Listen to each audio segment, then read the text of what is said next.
Good day everyone, I'm Mary Grape Mendoza and our topic is Unit 4, Soul Making, Appropriation, and Improvisation. First, let us go to appropriation. These are the overview. This chapter will discuss the concept and importance of appropriation in art. Appropriation is the practice of artists using pre-existing objects or pictures in their art with little transformation of the original. Ito yung mga obra na nag-exist or gawa na and then lalagyan siya ng konting transformation ng ibang artist from the original. So, for example, in music. Sa music, kung alam niyo yung song ni James Reid na Natataranta. So, yung Natataranta, merong isang girl group na naglabas nung kanta na yon ng mas iba yung atake than dun sa original na kinanta ni James Reid. So, yun yung example ng appropriation in art. Before that, here are the learning objectives. So, at the end of the unit, I am able to identify the concept of appropriation, determine the significance of appropriation in creating an artwork, know the effect of appropriation in pursuing originality, make a parody of that fulfill the concept of soul making. So let us proceed for our topic, which is the cultural appropriation. What is cultural appropriation?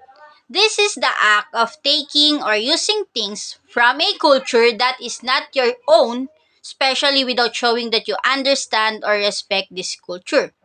The cultural appropriation is the unacknowledgement or inappropriate adoption of customs, practices, and ideas. Cultural appropriation happens when an artist borrows ideas, motifs, plots, technical devices, etc. from another culture to which he or she does not belong. Ito yung mga bagay na maaaring kinuha mo yung idea sa ibang culture or sa ibang bansa and then ginamit mo siya.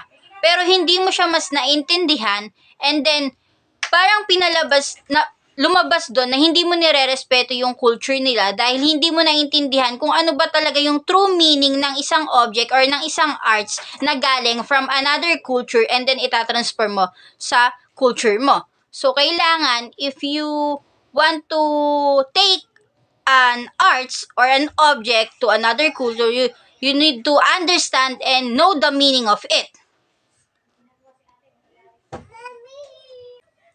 As a concept, cultural appropriation is bound to moral aesthetic questions. So, sa cultural appropriation, meron mga kinukonsider kung gagamitin mo yung isang obra. Like yung, di ba, sa copyright infringement sa mga music or song, make sure na merong mga moral values and aesthetic question na meron nag-guide sa'yo if you will take the object or yung isang obra na gagamitin mo or lalagyan mo ng twist, make sure na merong mga different rules and guidelines na alam mo when you take on arts in a cultural appropriation. However, the term cultural appropriation should be understood depending on the narrative context and the perspective. When you will take a subject for an art, you have to understand the context of it, kung ano ba yung nilalaman nito para mas maintindihan at maayos yung pagbibigay ng twist. And of course, para maipakita mo din yung respect sa isang obra na ginamit mo from another culture. You have to understand the appropriate context of an arts to show the respect to culture. And in cultural appropriation, the history and power relation are important consideration when you morally evaluating an instance of cultural appropriation. Of course, it is important to know the history and power relations para makonsiderate mo yung tamang pagsusuri ng isang halimbawa ng kultura.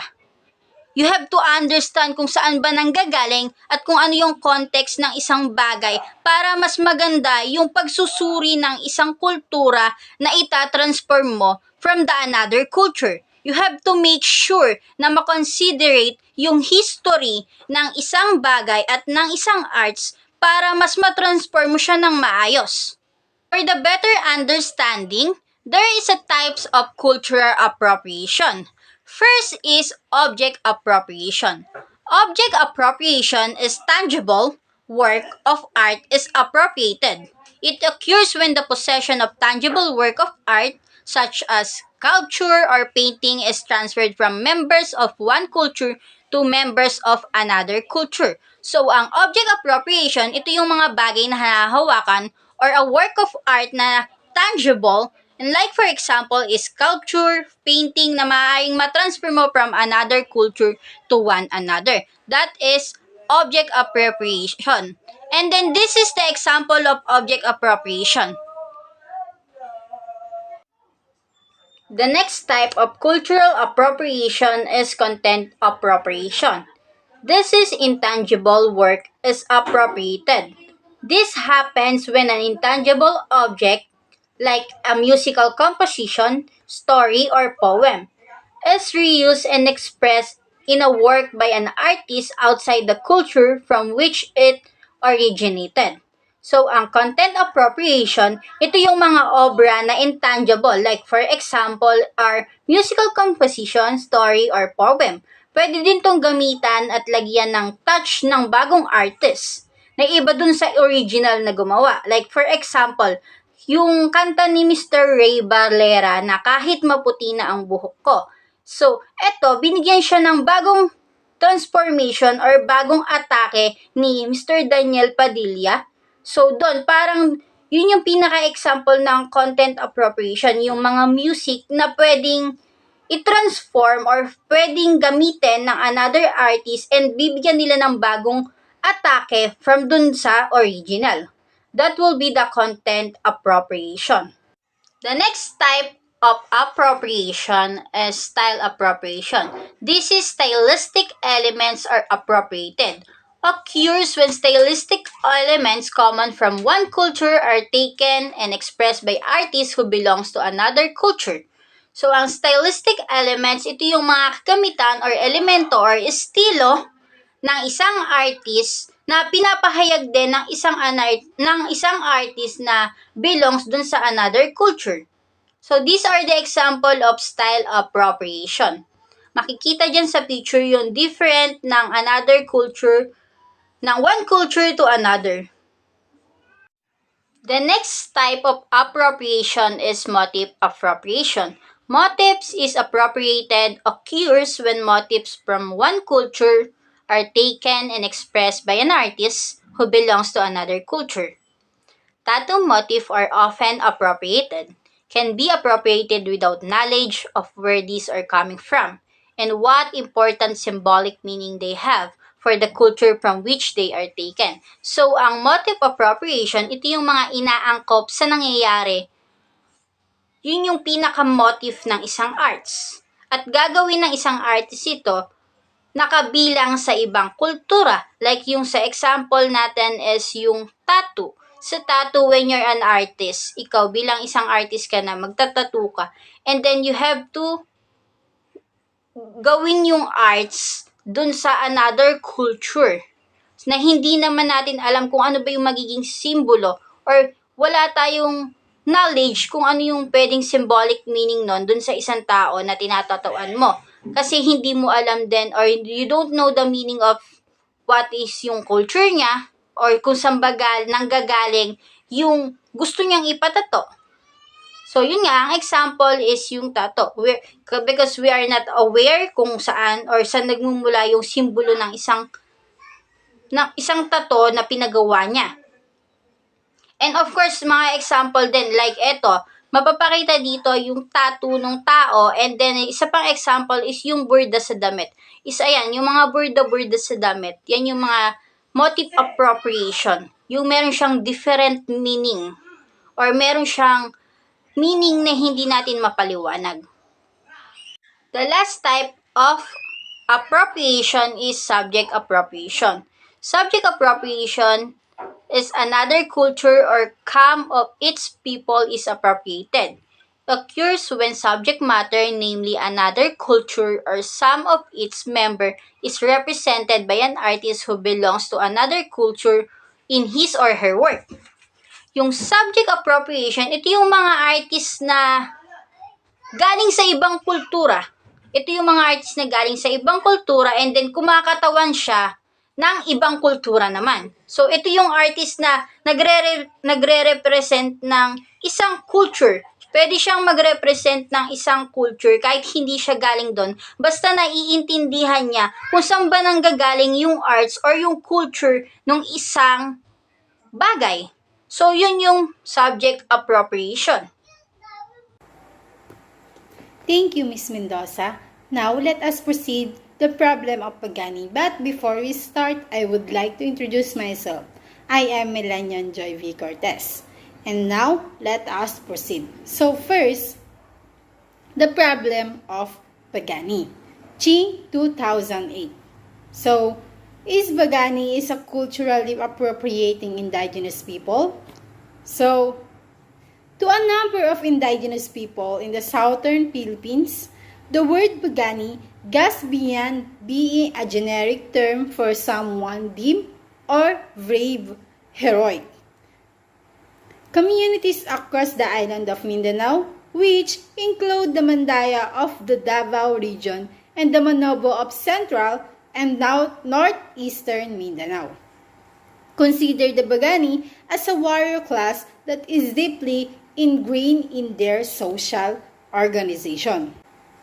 I know that most of you, all of you, have napanood na the Bagani teleserye and ABS-CBN, which is pinagbibidahan ni Enrique Hill as Lakas and Liza Soberano as Siganda. So I know that you are familiar in this kind of situation or in this kind of topic.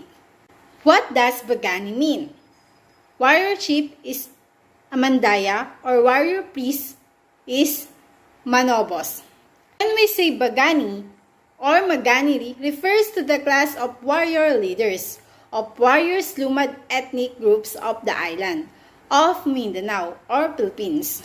Bagani were most notably integral to the traditional society and government of the Mandaya, Mansaka, Manobo, and Bagobo people. They usually acquired their status through bravery in battle, fortitude, physical strength, and most importantly, a natural charisma and the leadership skills.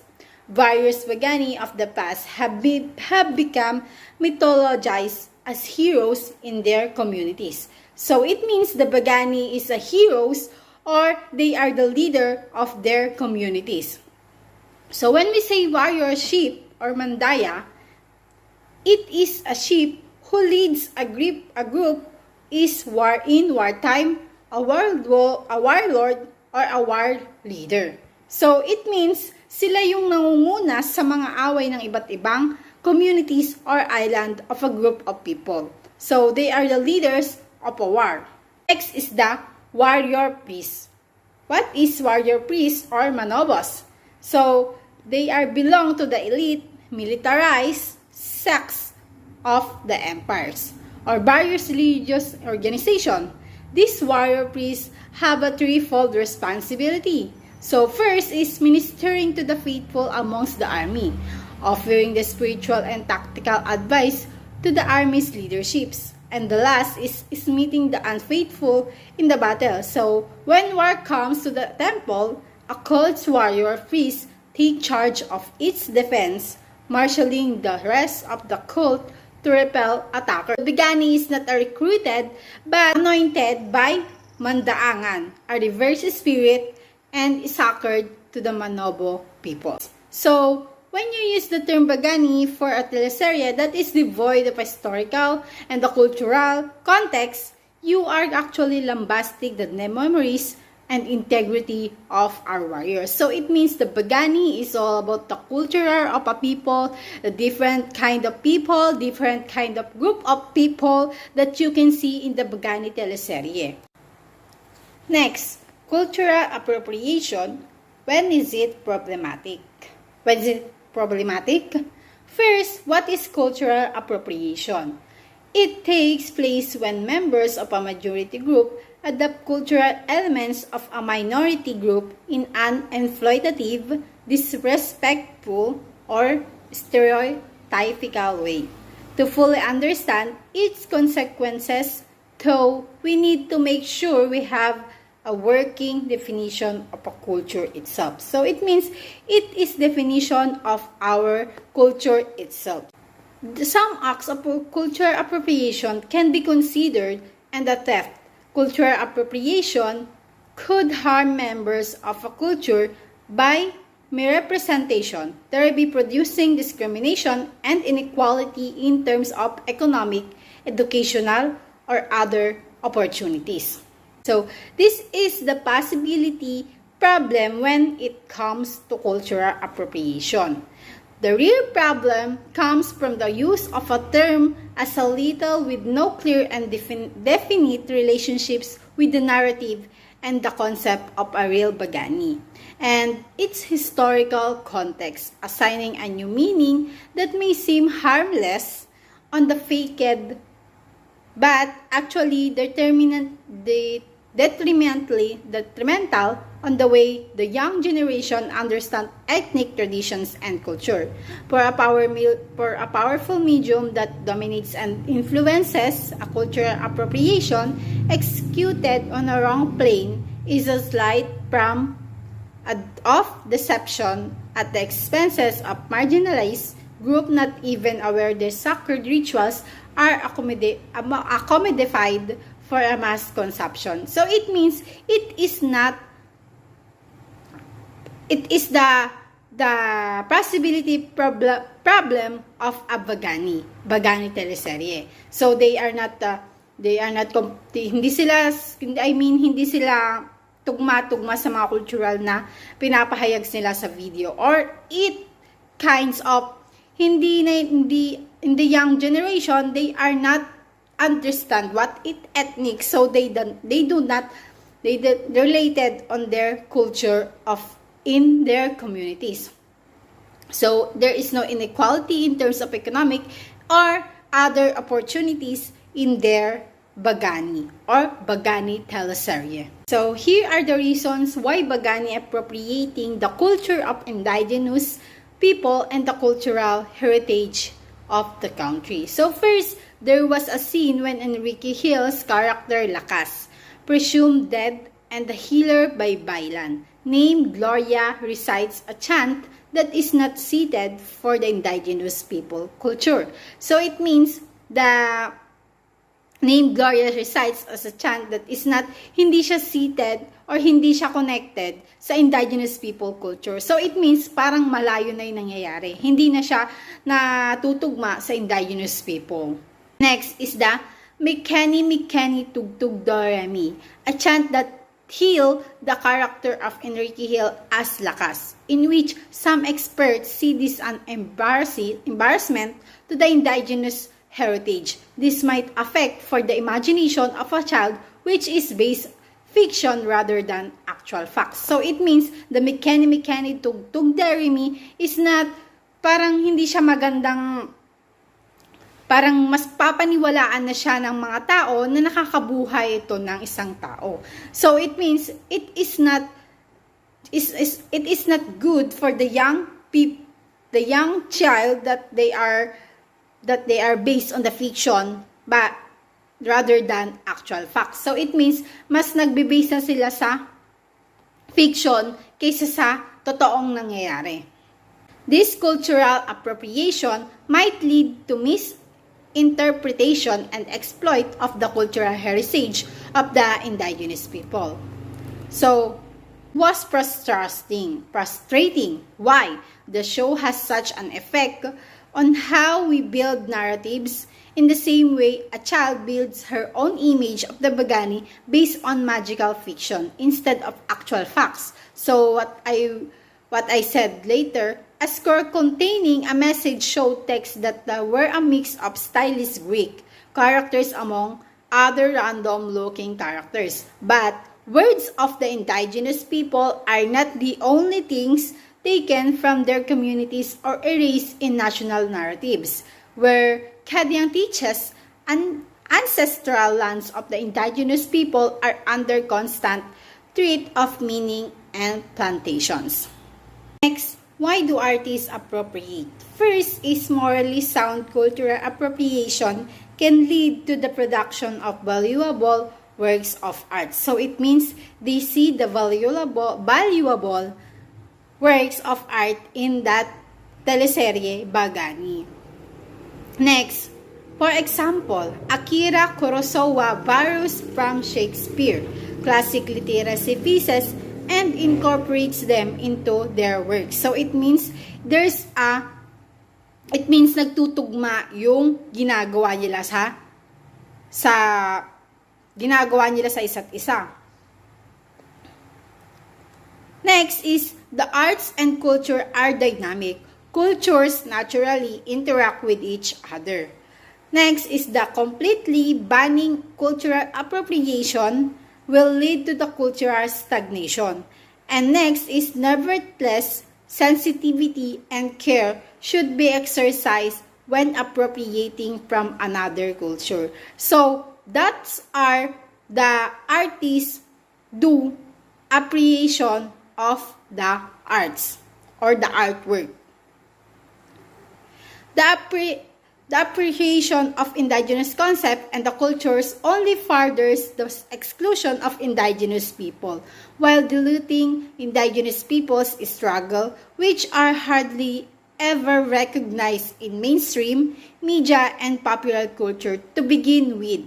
Shows like Bagani bury the reality of the human as it exploits and misrepresents their culture. So the concept of the new series is a features warriors, protectors, and heroes who espouse Filipino values and beliefs. So the program has always maintained that it has created an alternative fictional universe with elements of people, mythology, and folklore that simply serves as an avenue to creatively deliver and highlight Filipino values, beliefs, and heroism. The statement ended. For the improvisation, discuss of Miss Gardose. Improvisations highlights creativity, immediacy, innovation, and spontaneity as part of its product and activity. Improvisations exist not only in the arts but in many other fields. It is more likely innate in art because in art you need to make an alternative to make the work more aesthetic. In a general sense, improvisation is spontaneous, unplanned, or otherwise free-ranging creativity. Certain performance or products of artistic activity are referred to as improvisations when they have been produced in a spontaneous, originative way. So, when we say improvisations, dito pumapasok ang pagiging malikhain at kakayahan natin bilang artist. Improvisations happens as time passes. Since maraming technology, materials, and ideas ang nagsusulputan, meaning to say, for art to adapt to its surroundings and meet the needs and wants of human, artists should learn how to adapt in making their crafts. On the other hand, hindi lang naman sa art nagkakaroon ng improvisation, since it is also applicable in every aspect of human life, maging sa batas, way of living, and etc. As what I said earlier, we need to find alternative to make an art more aesthetic. Kung maalala nyo, noon hindi naman uso yung mga dried flowers, white and wood combinations, interiors, and stuffs. Pero ngayon, it is in total boom kasi nga it's a part of improvisation to meet the aesthetic needs of individuals. In general sense, improvisations is spontaneous, unplanned, and otherwise free-ranging creativity. Philippines and improvisation. Moving on, let's proceed to the Philippines Improvisation by Antolihao 2004. Since the Philippines is situated in the Typhoon Belt and the Pacific Ring of Fire, natural calamities are a common occurrence. Our location is like superhighway of typhoons. At the same time, we are also part of the Pacific Ring of Fire. Ang Pilipinas ay suki ng bagyo, lindol at mga kalamidad. Next, Filipinos have learned to be resilient, resourceful, and innovative. Because of our geographical location, natuto yung mga locals and natives na laging maging handa, maparaan at maging malikhain. Next, a house that was built for years can be easily destroyed in one night. Thus, our early ancestors never erected permanent residential structure. During our ancestor times, yung mga malalaking bahay kubo, it will take years to make. So, tapos, masisira lang siya ng isang bagyo. Kaya yung mga ancestors natin, they learn not to make permanent residential structures. Next, the structures constructed were adaptable. Something that could be built and rebuilt in a short period of time. Instead of making a bahay kubo that is bigger, they tend to make small ones na masira man ng bagyo, madaling buuin at gawin ulit. So, since we're talking about bahay kubo, let's have a recap on improvisation of bahay kubo or nipa hut.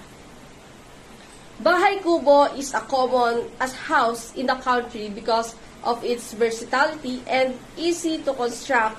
Most of the house in the rural community consists of bahay kubo. Bahay kubo is a very common house style in the country since it is very versatile and madali siyang gawin. Geography and climate, available natural building materials, and local construction skills influence the design and construction of the bahay kubo. Climate in our country is hot and rainy, so we have to learn how to adapt the structures of bahay kubo with the climate we have here in the Philippines. Sa ngayon, meron na tayong tinatawag na double walling sa paggawa ng bahay kubo or kaya ay meron din naman yung built-in rooms or something improvisation of aircons and etc. When peasants move to the city, they bring with them their ability to make use of whatever is available. In the urban setting, the bahay kubo involves into a barong-barong. Yung mga tao during those days that they live on the rural areas, paglipat nila sa city, dala na nila yung knowledge nila in making bahay kubo. From bahay kubo, we have what we call the barong-barong. Barong-barong is making a house with the presence of what materials is available. Since in cities, there is no bamboos, you learn to use what is available. So, like the bahay kubo, the barong-barong is built with speed not only to avoid unfavorable weather but also to evade landowners and authorities. Like bahay kubo, madali lang gumawa ng barong-barong and both their purpose as shelter. Rebuilding of the barong-barong is just as easy once it is damaged by natural calamities, or in most cases, destroyed by demolition drive. Since it is easy to make, it is easily destroyed by calamities and demolition if ever. Thank you, Ms. Gardose. Hi, I'm Jerica M. Palami, and I'm going to discuss dance improvisation and why it is so crucial for every dancers. Dance improvisation makes use of body as the center of experience, and all experience are made through our bodies. The body is the focus and experience and perception. Dance improvisation is something spontaneous and it can be free. Of course, it's free movement and it's less strict technically than some other dancing styles. For a dancer, it will be their major form of expressions or bread and butter. And learning how to improvise is something that can really help you find a diverse training method. It can also be fun, creative, and it can help you think. If you know how to dance, if you know the movement, but then in the competition you suddenly forgot everything. And some dancers really, they are stuck, they are standing still and still to do nothing. You can improvise and no one will notice that you forgot something if you know a little bit of dance improvisation. However, dance improvisation is not just about creating new movements, but also define freeing the body from habitual movement pattern. Ad-lib is the practice of improvising and performing without prior planning. Hence, we also refer to it as dance improvisation. So I have here a video example of dance improvisation technique that you can apply in your dance performance. In dance improvisation, you can use your head. You can draw in the air using your head. You can create a shapes, line. You can also use your shoulder, your hand. You found the light in me that I couldn't find. So when I'm all choked up, but I can't find the words. Every time we say goodbye, baby, it hurts. When the sun comes down and the bell won't play. You can also walk, turn around, run to create a movement.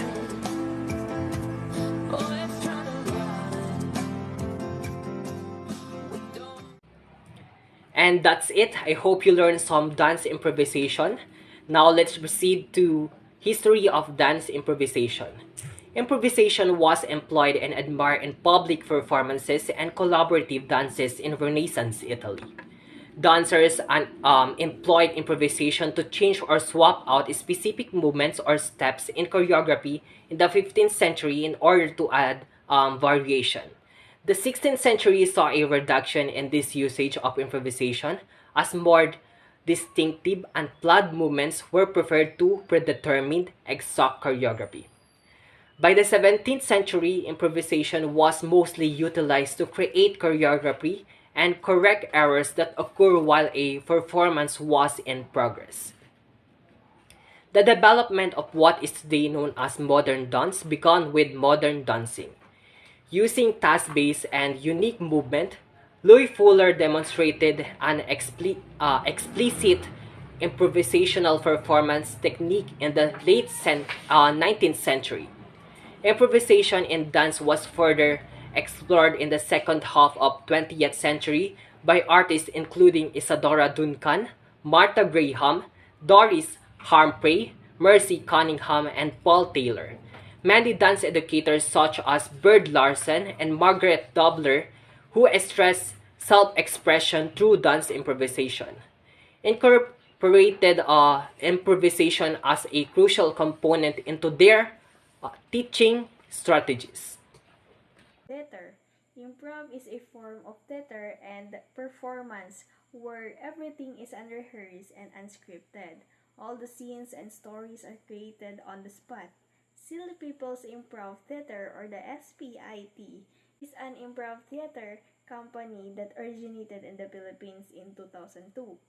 Third World Improv offers classes in improv by Rappler 2017. It is a type scene is not an improv scene if no one is listening to the other person. The only way to move any story on stage forward is if you pay attention to what your scene partner is saying. The very same thing can be said when dealing with circumstances of a stage, when listening to and being considerate of everyone and everything involved. You will be start to see where opportunities lie. And the last principle we have is everything is a gift. So, on an improv stage, everything said or done is an offer if you choose to accept it. If you're listening actively enough, there are openings to create everywhere. The best and most creative improv scenes start when performers accept the gifts given to them with no judgment.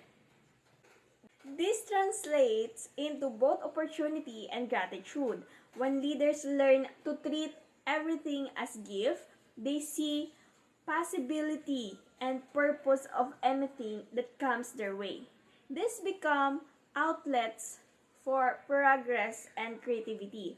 This mindset also allows for gratitude to manifest when everything is in your eyes is a gift. You become thankful and accepting. This, above everything, allows for positivity and centeredness. Improvisation versus stand comedy. Stand-up comedy is scripted. It is done alone, and the material and jokes that comedians hone to perfection. While improvisation has structures, but the content is always on the spot and unscripted. It is also often done with at least two people, often with a group. Certain performances or products of artistic activity are referred to as improvisations when they have been produced in a spontaneous, originative way. Also, improvisation is a part of Filipino culture. So now let's discuss the improv comedy versus stand-up comedy. So these two are different entertainment experiences that give you the same result in laughing out loud. But while there's differences, what might an improv comic learn from a stand-up comedian or vice versa? So, with comedy experimentation starting to find ways into the mainstream, how would they be able to merge for something different? So, distinguishing what's improv and stand up. Any descriptions you find online explaining the differences will state it as improv going with whatever happens and stand up going with a set script. So, improv usually has to work as a group effort. A group effort. While stand up is something that much more from the thoughts of one person. Only one person.